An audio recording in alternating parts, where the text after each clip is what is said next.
नमस्कार साथियों। तो अभी आप कुछ दिनों से देख रहे होंगे कि किस तरह से अमेरिका और भारत के बीच में रिलेशन चल रहे हैं। तो जब भी हम आईआर पढ़ते हैं ना, एक चीज कोई भी फैकल्टी हो या फिर आप न्यूज़ जब सुनते होंगे तो उसमें एक चीज बहुत ही कॉमन आती है कि आईआर में इंटरनेशनल रिलेशंस में ना कोई दोस्त होता है, ना कोई दुश्मन होता है। अब देखिए ना, कल तक जो हमारा दुश्मन था, जिसकी हम सारी एप्लीकेशंस बैन कर रहे थे, एंटी डंपिंग ड्यूटी उसके ऊपर लगा रहे थे, ये भी कह रहे थे कि हमें आत्मनिर्भर होना है, चाइना का विकल्प ढूंढना है, वही चाइना आज हमको कितना ज्यादा सूट कर रहे हैं, कितना ज्यादा पसंद आ रहे हैं। क्यों? क्योंकि जब अमेरिका हमारा दुश्मन बन चुका है टैरिफ लगाकर, तो स्वाभाविक बात है अब चाइना ही हमारा दोस्त बनेगा। और चाइना भी देखिए इसी मुद्दे भी शायद तलाश में, तो हमारे साथ उसने रिलेशन भी वैसे बनाए हैं।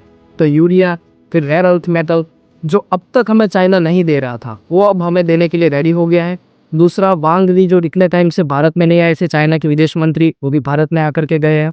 अब आपको ना दो तीन चीजें सर्टेन दिखेगी इंटरनेशनल रिलेशंस में, जो पिछले 2-3 सालों से दबा के रखी गई थी।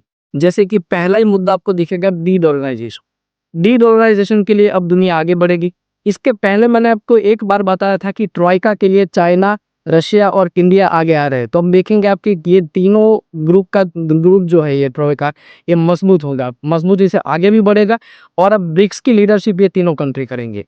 तो देखिए, अगर एक तरह से देखने जाए स्टॉक मार्केट के तौर पे, तो आपको दिखेगा कि हमको बहुत ज़्यादा नुकसान हुआ है अमेरिका के साथ छोड़ने से।